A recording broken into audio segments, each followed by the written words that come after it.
Welcome to you all. This is Alejandro Feijes giving a very kind welcome. I want to thank you for being here today, maybe starting your day or in the middle of your day. And we are sharing today the first webinar of the Master Coach Academy, the first one of a long series of webinars we are going to have from now on. And today we have the pleasure and the gift of having the founders of Master Coach Academy, Joseph and Andrea, with us, presenting a very interesting topic on coaching perspectives. This is part of the first module of the Master Coach Academy, and I'm sure it will be a very enriching introduction. So just before giving the welcome to Joseph and Andrea, I would like to test with you if the audio is okay, in case you can raise your hand to let me know that the audio is okay, so we proceed to the webinar afterwards. Many thanks. Great, thanks for your feedback, and then now it's time to welcome Joseph and Andrea for this webinar. Joseph, Andrea, welcome, and it's all yours. Thank you, Alejandro. Thank you, Alejandro. Good morning, good afternoon, and good evening to everybody. This is Andrea Lages, and we are talking from England. We are very happy to present our first webinar on the Master Coach Academy as founders of the Master Coach Academy, as well as founders of the ICC International Coaching Community and Lambent. So this first webinar, as you all know, it will be about the power of perspectives in coaching and how the way you see depends on what you look or how you look. Okay. Well, we're here in London, and I hope you can hear us well. If you hear any rattlings and rumblings and crashings, this is the gale force winds that are actually they're shaking the darling buds of May here in June. It seems more like November. So don't worry about that. I hope you can hear us clearly. And we're going to think about perspectives here. And as I'm thinking about that, and we get on to the next slide, so that's it. I'm looking through our window here in the office, and I can see the trees moving like crazy in the wind, but it's also been raining, so the window is spattered, and it's not easy to see through a window that's got water on it and some dirt on it. And this is exactly the theme that we want to take up in perspectives, because if you look at the formation of the word perspectives, per means through, and spective, of course, is looking. So when we talk about perspectives, we're talking about what are you looking through? In other words, what is getting in your way from seeing clearly what's on the outside? Now, as I look through the window, there's some water, there's some dirt. This is stopping me from seeing clearly what's there on the outside. And if I were to think that what I see is really there on the outside, then I would be making some, well, it wouldn't be accurate.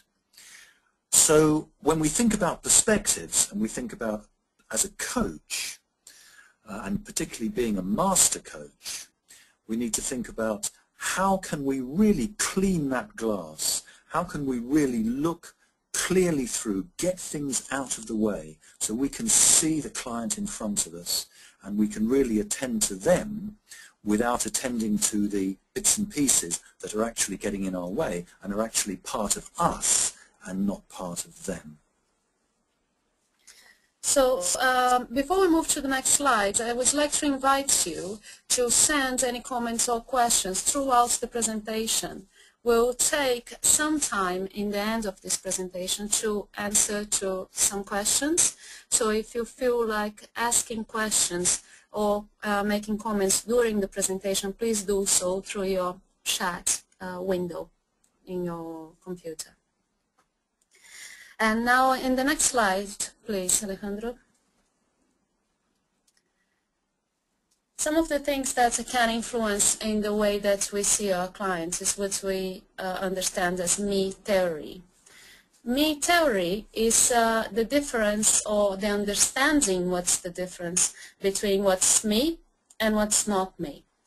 And this is essential in coaching, because when we are in front of a client, we need to understand that what's important is not to agree with what they're saying, but understanding exactly what they mean. And the only way to do that is to separate ourselves to what we are seeing in front of us, to separate our reality to what is the client's reality in order to understand their reality from their point of view, not from our point of view. On the next slide, we'll see some examples of the me theory. The first one is about the world is like this. So the world is like this for me and for everybody else in the whole world. Our understanding about the world is it's applied for everybody else. It's almost like a child's point of view.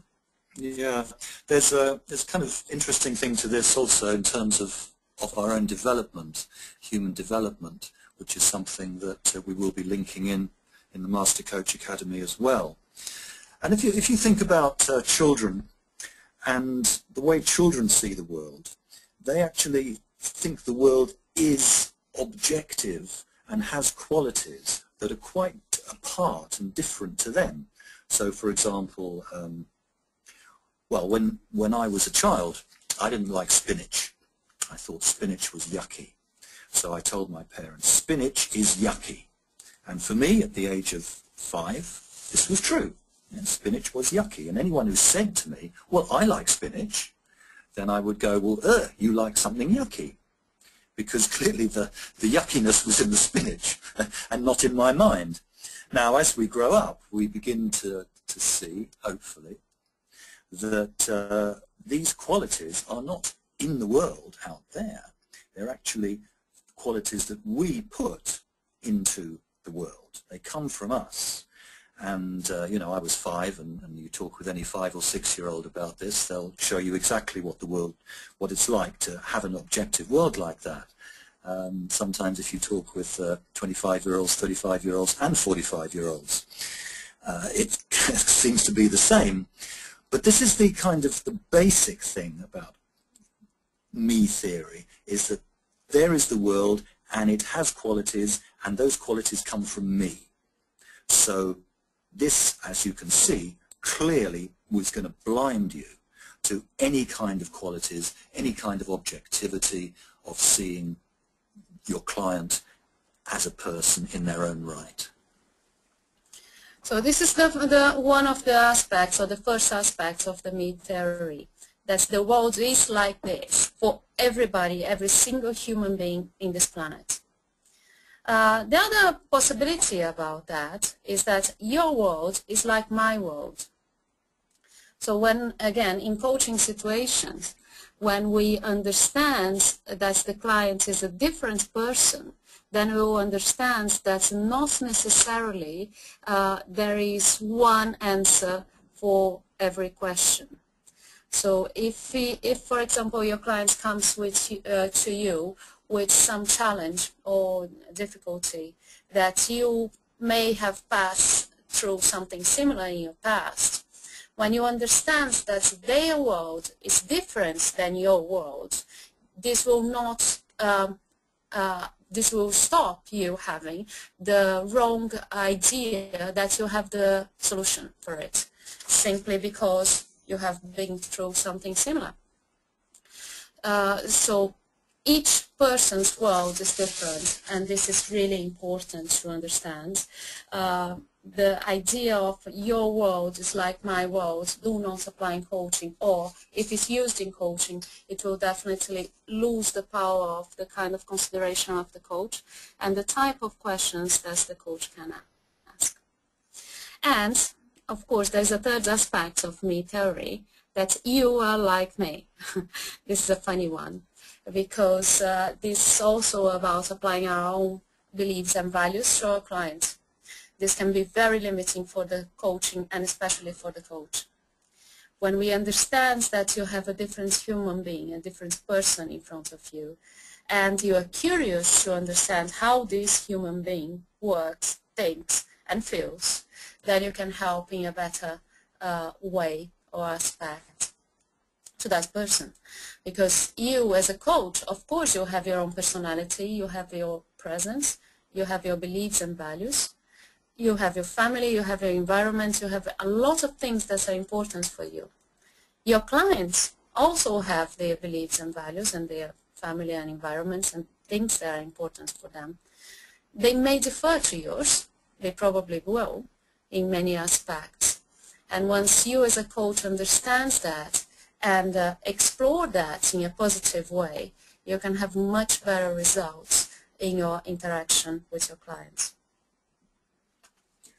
There's also an element here for those of you that are familiar with the kind of human development stages that we all go through.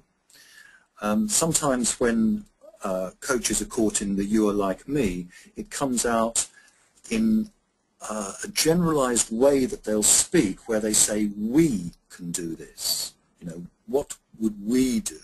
We are like this. And although sometimes this can be rapport, you know, of course, we are working together. Yes, we are. However, we are not the same. So coach and client are different, and sometimes when coaches use that "we" too much, it kind of confuses things.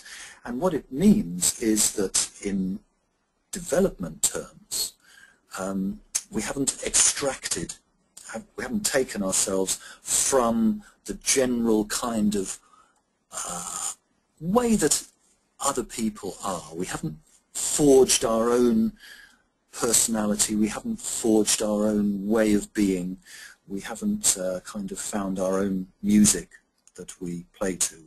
We're dancing to other people's music. So there are developmental stages in human development, and these are very important in terms of you yourself as a coach knowing your own developmental stage, and also you yourself as a coach knowing and being clear and seeing the kind of aspects of your client's developmental stage, because only then can you coach them appropriately. You can't coach them appropriately unless you know what kind of stage they're at. This is exactly part of the me theory. If you assume that they're like you, wherever you are, you're going to treat them like you. And what you will do is you will give exactly that intervention, exactly those models, and exactly that kind of homework that would work perfectly for you if you were the client. And you may do to every single client in the same way. So, know yourself, know your client in many different aspects, many different ways, because anything that you are subject to, you're not going to know about. It's just going to block that window, and you're going to see it out there in your client or in the world, and therefore your coaching is going to be less powerful, less masterful than it could be. And this is why in the Master Coach Academy we pay some attention to these developmental stages, particularly in terms of knowing your own development and being able to understand where your client is in terms of those developmental levels. So then you can use that information, that's very valuable information, to treat each client individually. One of the threats that a coach or a good coach can get is that because it worked, this kind of model or this kind of treatment with one client, it means that it works to any other client. And this is not necessarily true for the because of the elements that we are mentioning here, including the level of the development of the client. Okay, so let's move on to the next slide and take a look at some of the things that do get in the way, some of the things, as it were, that get on the window that will stop us seeing clearly. And the first thing is deletion. And deletion means you don't see things. They're not there. And this can happen in all sorts of ways. One would be familiarity. We're very familiar with things. I'm sure you've had a situation where maybe you've been at an airport or in a hotel lounge and you notice the music and you think, that's wish they'd changed the music, and then it's gone. You don't hear it. It's still there, and you might suddenly have your attention brought to it, especially if it changes. But it's gone.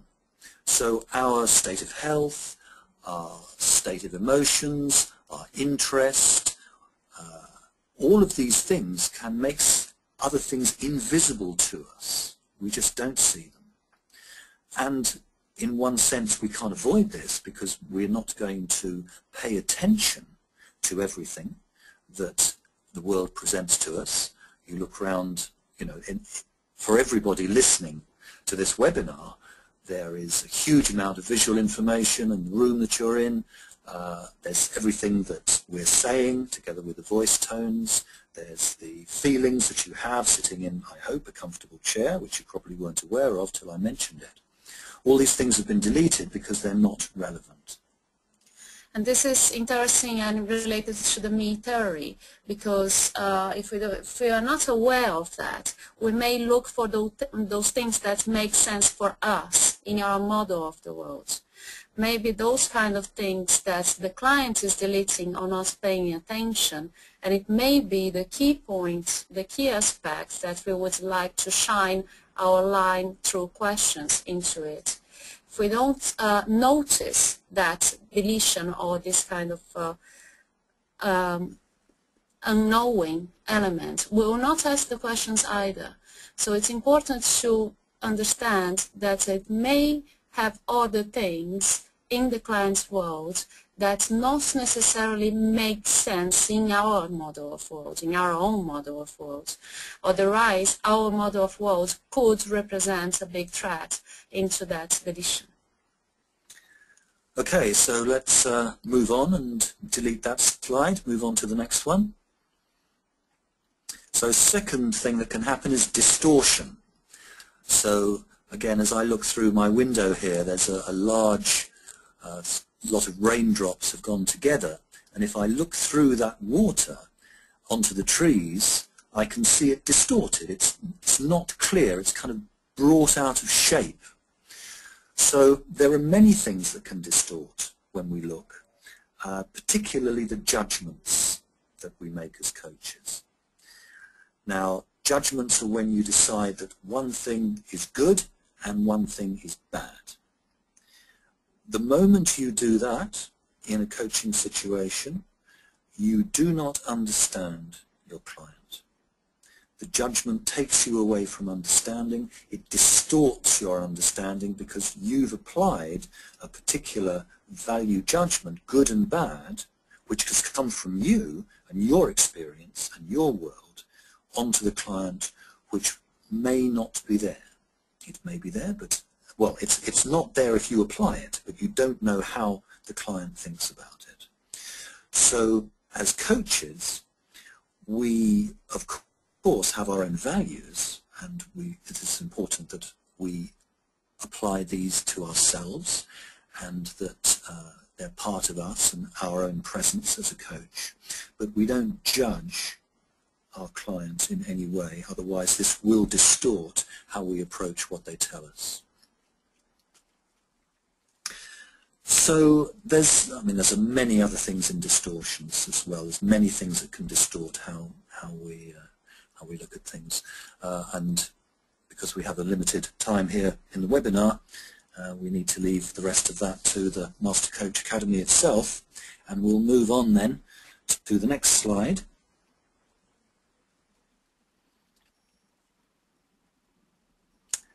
It's coming. Yep. Generalization. So generalization is when you take one particular example, one particular experience, and you apply it then to other similar types. And this means that you will start expecting certain things to happen, and when we expect certain things to happen, this will lead to self-fulfilling prophecies. We see then what we expect. We notice what we expect. We don't see the things that we don't expect. And this plays into the way our memory works very well, because we have what's called an episodic memory, which is about particular episodes of what happens in your life. So you think back to yesterday, you can remember certain things that happened, certain things you won't remember, they weren't important, you've deleted them or you never noticed them in the first place. And you also run what we call scripts, and scripts are generalized patterns. So if you think about what you had for breakfast a week ago, you could probably say, well, I usually have this. This is what breakfast is usually like. But it's not necessarily what that breakfast was like.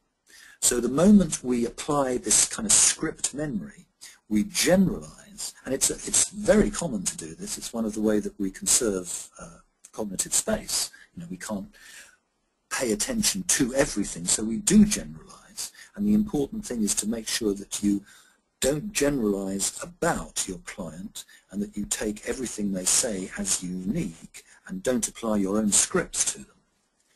Also, it's important that you help your clients to see those memories or those facts of their lives through another light. Because, for example, if one of the client's issues is related to relationships, they may think that in a certain episode, relationship facts with a certain person happens in a certain way. But if you actually explore with them through questions about what exactly happened in that particular situation, then they may realize that not every single interaction with that person is the same. It may come from that part of their brain where they make easier to the clients not needing to remember every single episode of their lives, but generalize to every single episode with that person in that relationship. So when we see, like a chameleon, if we don't notice the singularities of that image, we may not even realize the chameleon is there, because this whole relationship and every single meeting with that person happens in the same way. This is not necessarily true, and you as a coach would be in a much better and powerful position if you understand that, helping your clients to realize it as well. If we can go to the next slide, please, Alejandro.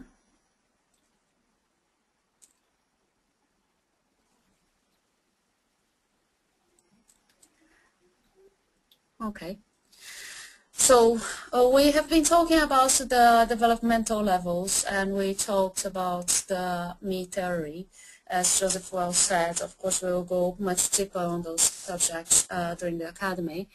But once we have those clears, then we can, of course, take other perspectives. And I would say just once we have those clears, because if we try to just start exploring goals, values and etc., before you are aware of these two elements that are the personal development and the me theory, you may lose a lot of information to start with. So once you have those clear, then you can talk, for example, about the intention of the client. This is one perspective of coaching. It's related to their goals. How do they feel about that, and the big why behind those goals? That would be their values. The relationship between them, their goals and values with others. That's what we call ecology. That's related to the bigger environment and their effects and interaction with the environment. Those perspectives will be explored definitely in coaching. Now, how you do it, it depends very much of the last two elements that we have been talking about. It's the me theory, what's me and not me, and the developmental levels of both coach and clients. So these perspectives can be useful ones, as again, as Andreas said, taking the me away from them. And the first two are certainly about the interior world of the client, their goals, their values, and their emotions. And ecology, of course, is about how they fit into the system of other people, their family, their work, even culture, and the kind of shared values and goals and expectations in culture. These can be very important. Sometimes we don't understand why people do what they do because we don't take into account the culture, either the geographical culture or the culture of the organization. The behavior of somebody in a company like IBM would be very different from the behavior of someone in a company like Apple or Google. And unless you know what company they're in, you can't really say what that means. Behavior is another perspective that's a useful one in terms of simply action.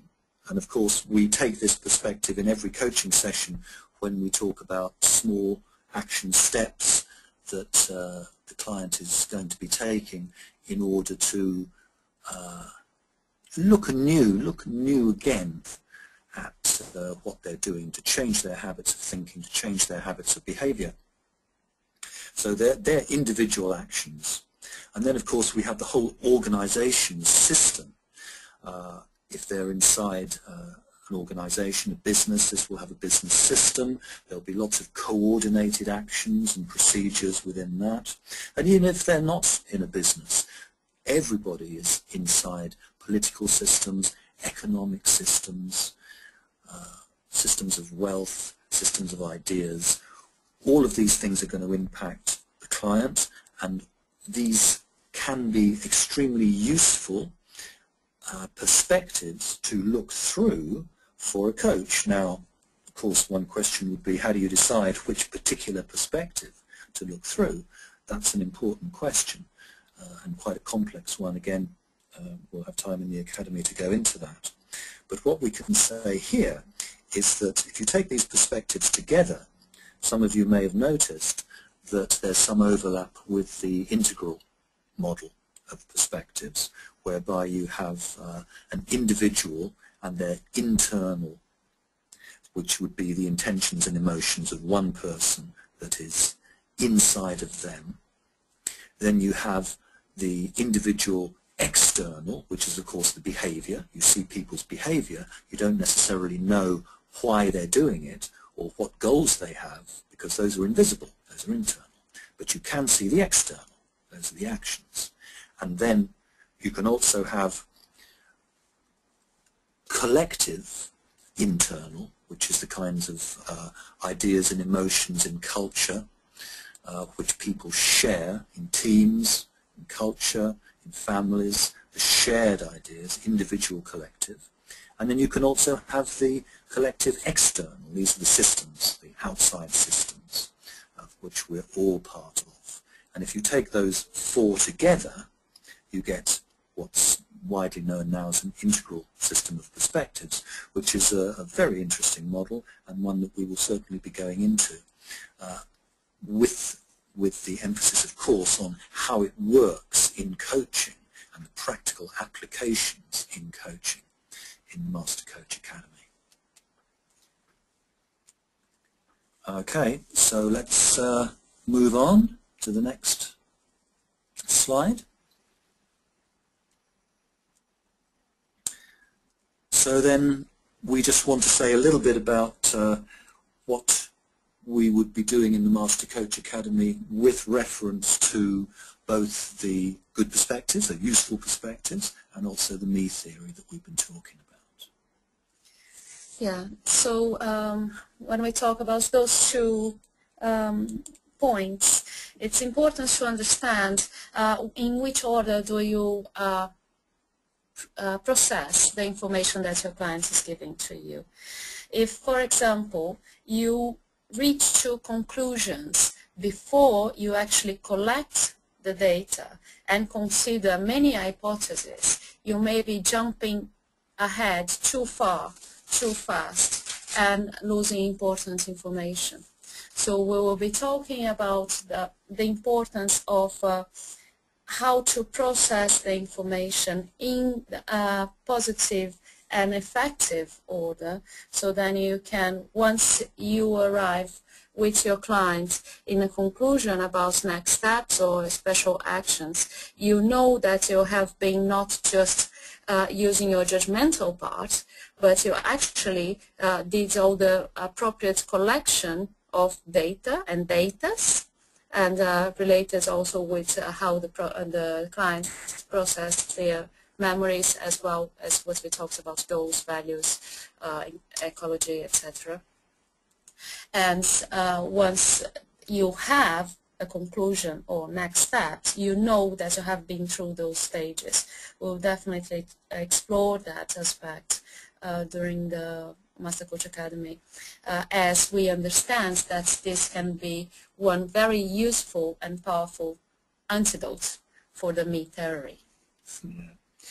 And part of course, the Master Coach Academy will be giving clear models. Now, a model in coaching we understand to be a structured way of interacting with the client.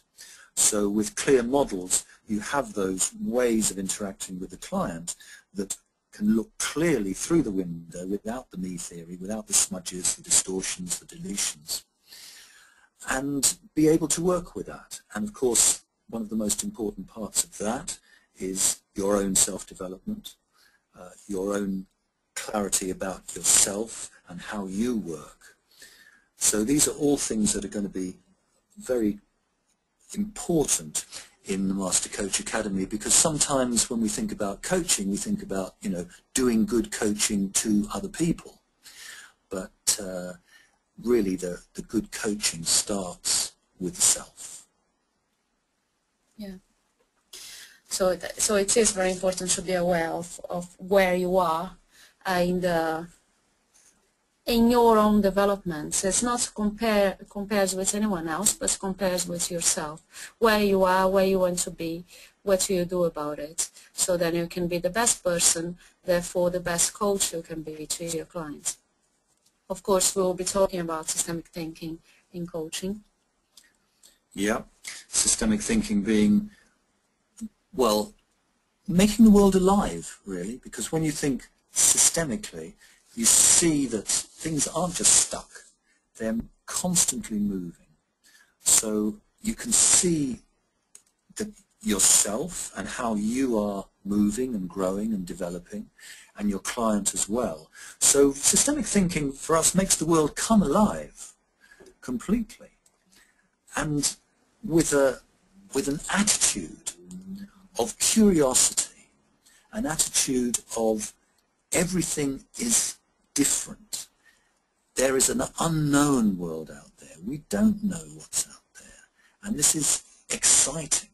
And this curiosity and sense of going into the unknown, which is of course the definition of a leader, which is why a good coach is a leader, this really informs the attitude at the heart of coaching for us.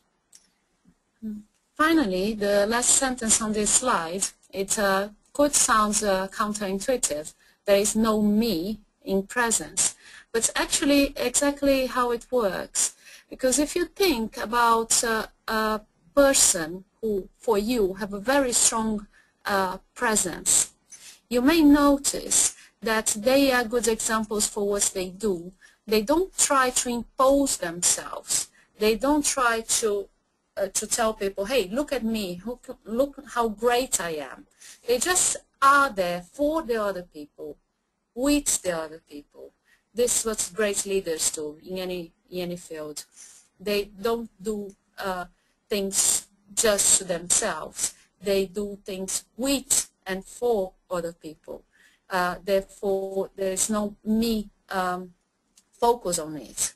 There is a focus on the being, on the human being, on themselves, yes, and on the others. This is what helps to increase the person, the personality or the presence of the person. And this is what we see when we realize that someone, or we understand, or we feel like someone is like a great leader, because they have a great presence, because they understands the difference between what's me and what's not me, and what's the connection between them as well. So for the next slide, please.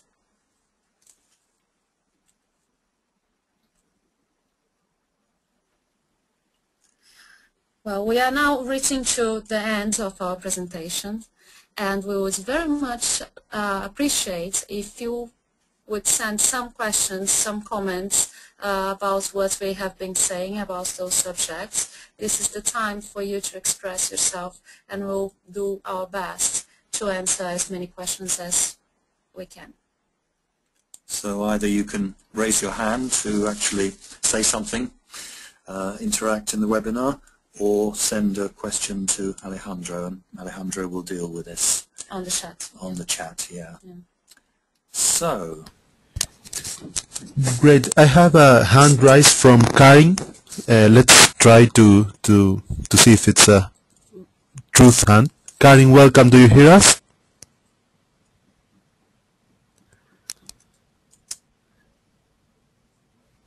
Karin?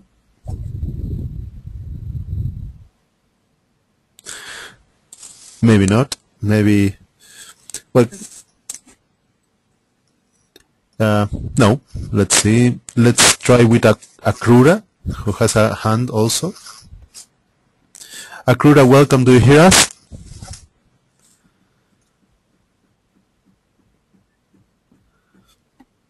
No?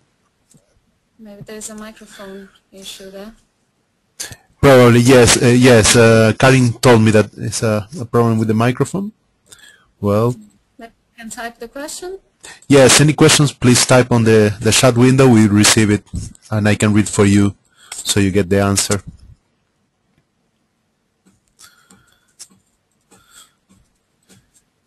Any more raised hands?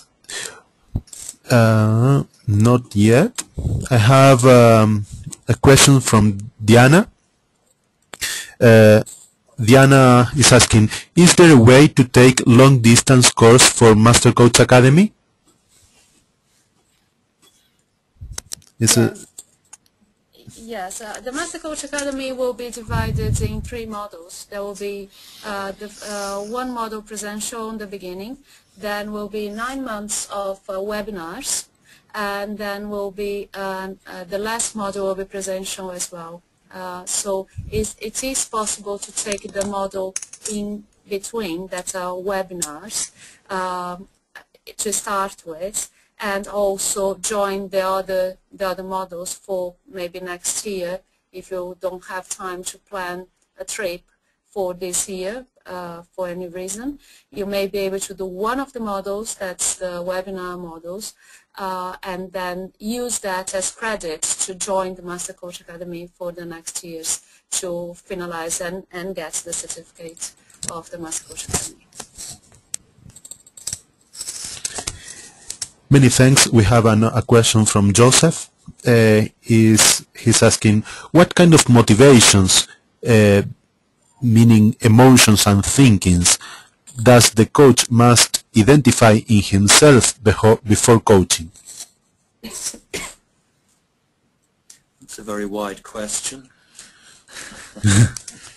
I think it's a very good question insofar as the first step is to realize and know and look for your own motivations, your own thinking and your emotions.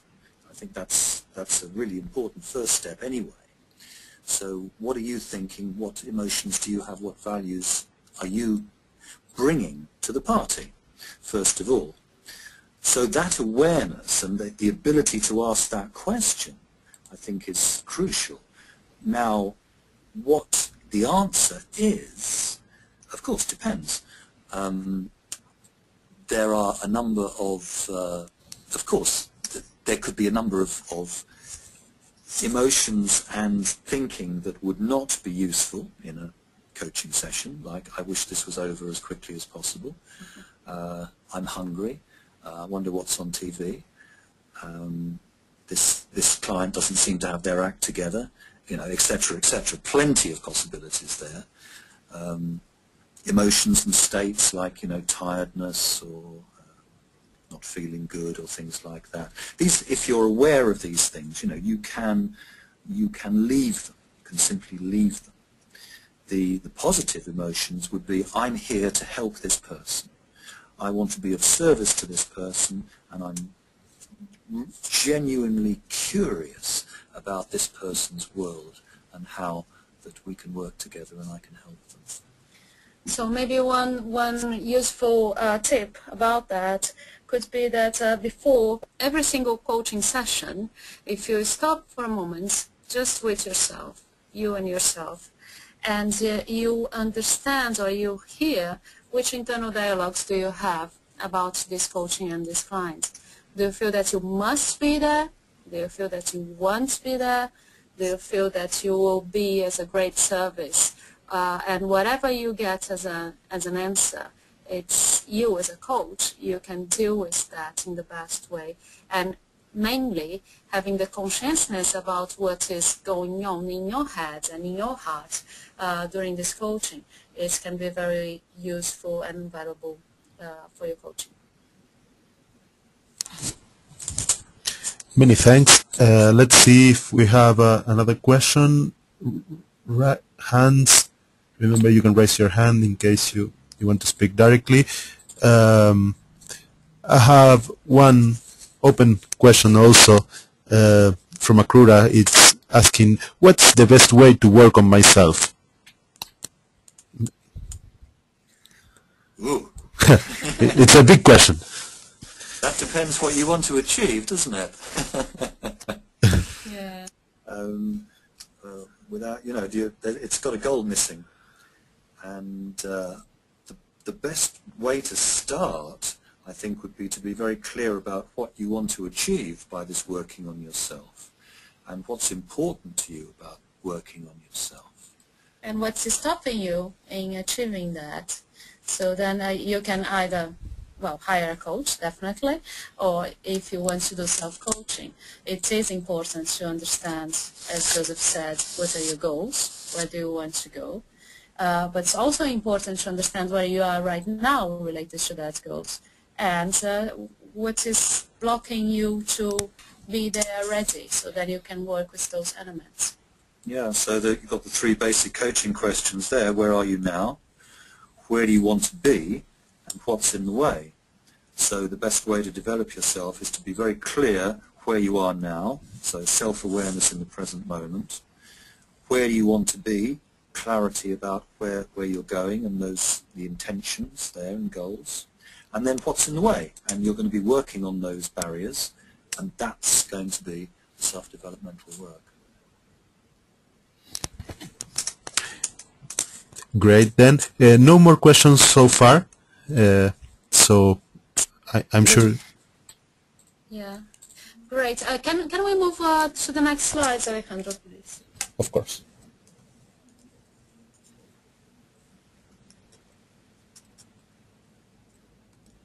It's moving. Great.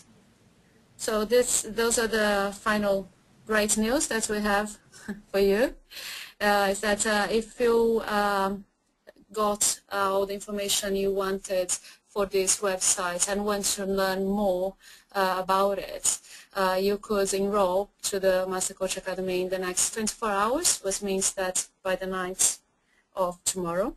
And these enrollments will be given 5% discount if you mention the code perspectives.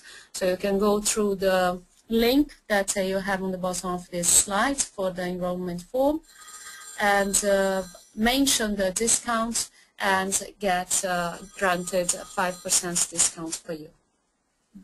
And of course this can go with other discounts like being a member of the ICC, paying in advance. You can get 15 to 20% discount altogether. So this is our gift to you for attending this webinar, and we hope it's been very interesting and useful for you. Yeah. Right. So thank you all for being here. It was a pleasure to talk with you, and hope to see you soon on the Master Coach Academy. Yeah, many thanks, and all the best to you. All the best. Bye. Thank you, Alejandro. Thanks, Alejandro. Bye. Thanks to you. Bye to all. Many thanks.